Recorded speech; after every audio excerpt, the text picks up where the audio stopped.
Jesus Cristo e crucificado na cruz com Cristo.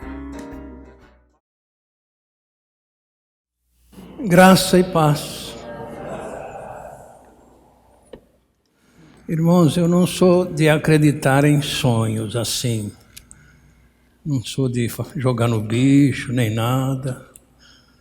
Mas eu estava dormindo na minha cama, graças a Deus, como todo dia. E o Espírito Santo me deu uma mensagem para passar para os irmãos. Eu olhei no relógio, 4 horas. Me levantei, fui para o meu escritório e bati tudo certinho lá para mim não esquecer. Então é o que eu quero passar para os irmãos nesta manhã com muita alegria e temor, porque eu não sou digno dele fazer isso por mim. Mas eu estava num certo ponto na cidade, numa esquina, e tinha um senhor de uma meia-idade dali para frente, distribuindo um folhetinho. Eu achava que era aqueles que vendem ouro ou compram ouro, não sei, né? Mas as pessoas, muitos não queriam, outros queriam, aí eu fui chegando para perto e chegou um rapaz e ele deu o folheto e o moço perguntou: onde é a igreja? Eu falei: é em tal lugar assim, eu não vou dar o nome para os irmãos, mas vai lá, Deus está te esperando de braços abertos. Deus está lá na igreja? Está te esperando, vai lá. O moço falou: mas alguém me falou que Deus não habita em templos feitos por mão de homens. Não, isso é conversa, está lá. Aí eu entrei e falei: dá licença, não é conversa. Está escrito na Bíblia. Eu vou passar para os irmãos onde está escrito. Aí falando com eles ali, claro que é uma história longa, eu não vou contá-la, mas vou ler apenas aonde ele disse que não mora em templos feitos por mão de homens. E ali eu vi que o que aconteceu com Estevão foi exatamente isso que aquele homem estava falando. Judeu acreditava que Deus habitava no templo. E aí Estevão estava contando ali para aqueles religiosos que não era bem assim, que eles eram realmente incrédulos para as coisas de Deus. E ele falou aí no capítulo 7 de Atos dos Apóstolos. Capítulo 7, ele começa dizendo no verso 47, na história que ele estava contando para o homem, história não, os fatos, né? E Salomão lhe edificou casa, mas o Altíssimo não habita em templos feitos por mãos de homens, como diz o profeta. O céu é o seu trono e a terra o estrado dos seus pés. Que casa me edificareis, diz o Senhor, ou qual é o lugar do meu repouso? Porventura não fez a minha mão todas estas coisas?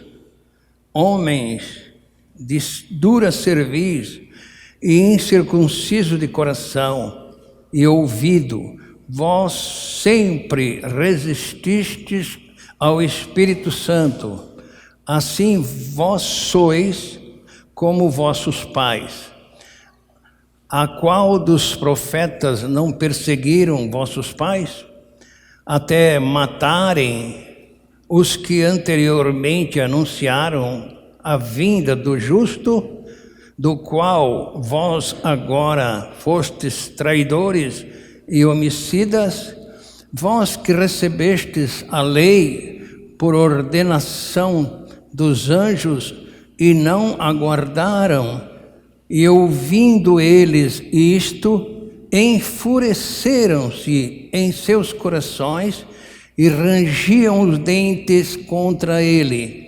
Mas ele, estando cheio do Espírito Santo, fixando os olhos no céu, viu a glória de Deus e Jesus que estava à direita de Deus, e disse: Eis que vejo os céus abertos e o Filho do Homem que está em pé, à mão direita de Deus. Mas eles gritavam com grande voz, taparam os seus ouvidos e arremeteram unânimes contra ele, e expulsando-o da cidade, o apedrejavam. E as testemunhas depuseram os seus vestidos aos pés de um mancebo chamado Saulo, e apedrejaram a Estevão, que em invocação dizia: Senhor Jesus, recebe o meu espírito. E pondo-se de joelhos, clamou com grande voz: Senhor, não lhes imputes este pecado. E tendo dito isto, adormeceu. Espírito Santo de Deus, muito obrigado. O Senhor sabe como é difícil para mim expor aquilo que o Pai quer. Mas eu deixo contigo esta responsabilidade, agradecendo a Deus pelos amados que aqui estão, que vieram com a intenção de te louvar, de agradecer-te e de meditar na tua palavra. Muito obrigado, Senhor. Em nome de Jesus, amém. Podem sentar, irmãos. Então, aquele homem parou, ficou ali parado, e nós entramos no meio, lendo esse texto na mente. E dissemos para aquele homem: Deus é espírito, ele não habita, ele não é um homem, ele é espírito. Vamos ler? Deus é espírito.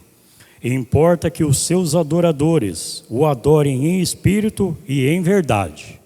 Deus é espírito. Ele não vai habitar um homem dentro do outro homem, disse para aquele homem. Eu estou contando isto, irmãos, para ficar gravado, para ver se tem alguma pessoa entre nós que ainda tem esta ideia, ou com esta gravação alguém vai ser despertado para isso. Tá? É por isso que eu trouxe essa mensagem que o Espírito Santo me passou. Ele tem passado ultimamente muito para mim e eu trago para os irmãos. Mas esta eu achei assim, tão claro que eu me levantei para escrever. E então, ali aquele homem ficou ouvindo, mas muito chateado. Eu disse, no capítulo 3, de 1 aos Coríntios, verso 16... está escrito que Deus habita nos filhos dele. Ali Paulo estava falando com os nascidos de novo. Acaso não sabeis vós que sois o templo de Deus e que o Espírito de Deus habita em vós? Então aquele que pensa que Deus está lá no templo esperando, ou de mãos abertas ali, está enganado. Deus não está de mão aberta porque Ele é Espírito. E não é assim que nós vamos ensinar as pessoas. E aí, mas como é então? Lá Jesus falou para um grande religioso, né? Talvez como o senhor, quantas vezes o senhor leu a Bíblia? Nem contei mais, mas um de 4 e 5. Falei, então, e o senhor já ouviu que Jesus falou que é preciso para entrar no céu? João 3, de 1 a 7, está escrito lá. Havia entre os fariseus um homem chamado Nicodemos, príncipe dos judeus. Este de noite foi ter com Jesus e lhe disse: Rabi, bem sabemos que és mestre vindo da parte de Deus, porque ninguém pode fazer estes sinais que tu fazes, se Deus não estiver com ele. A isto respondeu Jesus: em verdade te digo que se alguém não nascer de novo, não pode ver o reino de Deus. Perguntou-lhe Nicodemos: como pode um homem nascer sendo velho? Pode porventura voltar ao ventre materno e nascer segunda vez? Respondeu Jesus: em verdade te digo, quem não nascer da água e do Espírito não pode entrar no reino de Deus. O que é nascido da carne, e o que é nascido do Espírito é Espírito. Não te admires de eu ter te dito: necessário vos é nascer de novo. Aquele homem não sabia e Jesus ensinou. Ensinou por quê? Porque aquele homem era humilde. E Jesus mostrou para ele no capítulo 3 do Evangelho segundo João, verso 14, o que ia acontecer com ele. Início, olha que bênção. E como Moisés levantou a serpente no deserto, assim importa que o Filho do Homem seja levantado. Para que ele ia nos levantar no corpo dele na cruz? Para nos fazer morrer a velha natureza e gerar de novo pelo próprio Deus. Ele que gera, não é igreja, não é homem, não é pastor. É Deus que gera a pessoa, segundo aos Coríntios 5, 17 e 18. Aquele homem mudou o semblante, foi mudando, viu? Mas o rapaz de boca aberta ouvindo. E assim que se alguém está em Cristo, é nova criatura. As coisas velhas já passaram e eis que tudo se fez novo. Ora, tudo isto provém de Deus, que nos reconciliou consigo mesmo por meio de Jesus Cristo e nos deu o ministério da reconciliação. Tudo provém dele, a fé, o falar, o renunciar às coisas velhas. Foi o que Jesus disse para aquele homem: abandone toda essa sua bagagem espiritual e creia que eu, quando for levantado da terra, vou te atrair no meu corpo. João 12, 32 e 33. É isso que todos têm que fazer, quem quer entrar no reino de Deus. E eu, quando for levantado da terra, todos atrairei a mim mesmo. E dizia isto significando de que morte havia de morrer. Todo aquele que acredita, esse vai ficar livre do fogo eterno, moço. João 15, 6.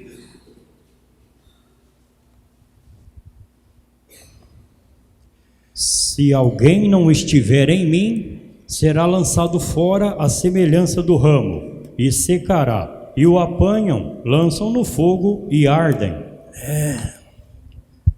Se não estiver nele, vai ser lançado no inferno, no lago de fogo.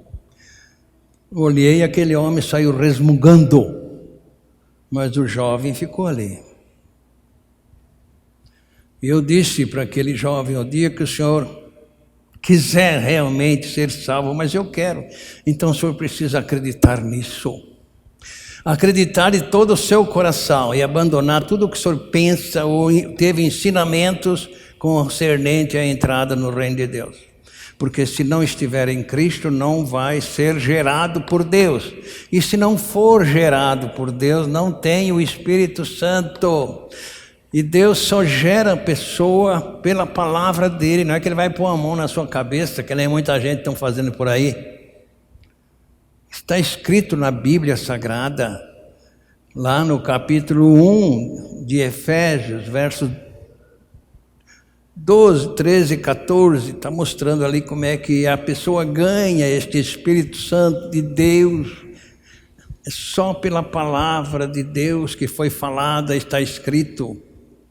Nele digo, no qual fomos também feitos heranças, predestinados segundo o propósito daquele que faz todas as coisas conforme o conselho da sua vontade, a fim de sermos para o louvor da sua glória, nós, os que de antemão esperamos em Cristo, em quem também vós estáis, depois que ouvistes a palavra da verdade, o evangelho da vossa salvação, tendo nele também crido, foste selado com o Santo Espírito da promessa, o qual é o penhor da nossa herança, até o resgate da sua propriedade, em louvor da sua glória.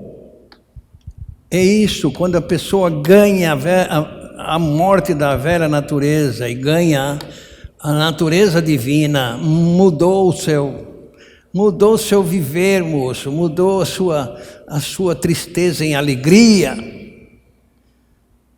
Puxa vida, mas aquele homem foi apedrejado porque ele foi. Mas ali estava Saulo de Tarso, que foi um grande evangelista através daquela morte. Estevão foi apedrejado. As roupas daqueles que o apedrejavam ficou nos pés ali de Saulo, que ficou no coração dele. Ele ficou mais nervoso com aquilo, mas lá dentro ele sabia o que era. E ele teve o privilégio, então, de confessar aquilo que o Senhor tem que confessar. Gálatas 2, 19 e 20. Ele que era um homem da lei, chegou a esta conclusão. Porque eu, pela lei, morri para a lei, a fim de viver para Deus.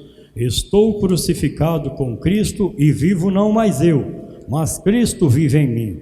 E a vida que agora vivo na carne, vivo-a pela fé do Filho de Deus, o qual me amou e a si mesmo se entregou por mim. Aquele homem que acreditava na lei, que estava fazendo uma grande obra, chegou a dizer no verso 21 de Gálatas 2: não aniquilo a graça de Deus, pois se a justiça é mediante a lei, segue-se que Cristo morreu em vão. Então, o apedrejamento de Estevão trouxe este fruto. Aquele homem saiu resmungando, como todo religioso sai resmungando quando ouve a verdade. Querem acreditar naquilo que fazem, mas não naquilo que foi feito. E aquele homem foi-se embora, o outro ficou ali, agradecendo a Deus. E aí ele perguntou, e esse tal de Nicodemos, ele acreditou? Ele diz, acreditou. Está escrito em João 19, 38 e 39, que ele participou da retirada de Jesus da cruz. Depois disto, José de Arimateia, que era discípulo de Jesus, ainda que ocultamente pelo receio que tinha dos judeus, rogou a Pilatos que lhe permitisse tirar o corpo de Jesus. Pilatos lhe permitiu. Então foi José de Arimateia e retirou o corpo de Jesus. E também Nicodemos, aquele que anteriormente viera ter com Jesus à noite, foi levantado cerca de 100 libras de um composto de mirra e aloés. Ali estava dois homens ricos. José de Arimateia era um homem muito rico. Tinha um túmulo novo e ofereceu a Jesus primícia. Oh, beleza! E aí, olhei no relógio, era 6 horas. Durante o tempo que eu fiquei escrevendo lá e agradecendo a este Deus por tão grande bênção gloriosa que muita gente estão perdendo. Perdem a bênção por causa de tradição religiosa, por causa de lei, por causa de discussão. Seja humilde como Nicodemos foi humilde. Saulo de Tarso foi humilde. Procurou saber como ir para o céu. Creu que foi crucificado com Cristo, que morreu com Cristo, que não vivia mais, mas Cristo vivia nele. Ele é que fazia o trabalho através de Paulo. Quantas vezes ele falou, não sou eu, mas é aquele que me comprou. Que Deus abençoe a todos vocês com a bênção gloriosa de lerem a Bíblia com raciocínio. Eu sei que tem muita gente que às vezes não tem tempo para ler a Bíblia. Mas arrume tempo, irmãos. Deus está procurando gente gente que o adore em espírito e em verdade, porque Ele é espírito. Amém? Os irmãos lendo a Bíblia Sagrada, leia com temor, com muita atenção, tá? Porque é Deus falando aqui, né, aquilo que Ele gostaria que nós fôssemos. Filho dele, morar com Ele, mas para isso realmente é preciso tomar a palavra de Deus como sendo a verdade, ser lida ajoelhado, espiritualmente falando, recebendo de Deus o recado. Eu confesso que eu estou contando isso, mas lá dentro de mim está tão, sabe? Oh, como eu não creio nessas coisas, irmãos, mas Deus tem falado para os apóstolos, tem falado. Então, às vezes, Ele tem falado comigo e eu também tenho o coração duro. Às vezes eu falo, não, isso aqui é sonho, mas é verdade. Ele tratou direitinho, que me fez levantar, escrever para não esquecer. Podem começar a leitura da Bíblia Sagrada aí. O que lê, pega o microfone, fica em pé. Não tem problema se errar, não tem. Eu quero que os irmãos amem a leitura bíblica para ler em casa, não faz mal que demore. Domingo o irmão ali fora falou, não estou lendo. Este irmão mora lá em São Simão, não estou conseguindo ler 2 capítulos, pastor, mas comecei no 1. Falei, você precisa. Não tem importância que não lê 3, 4, mas que leia consciente de que ali está a verdade. Oh, como aquele homem saiu resmungando, como todo religioso sai resmungando, não quer a verdade, quer fazer para receber. Para o pecado eu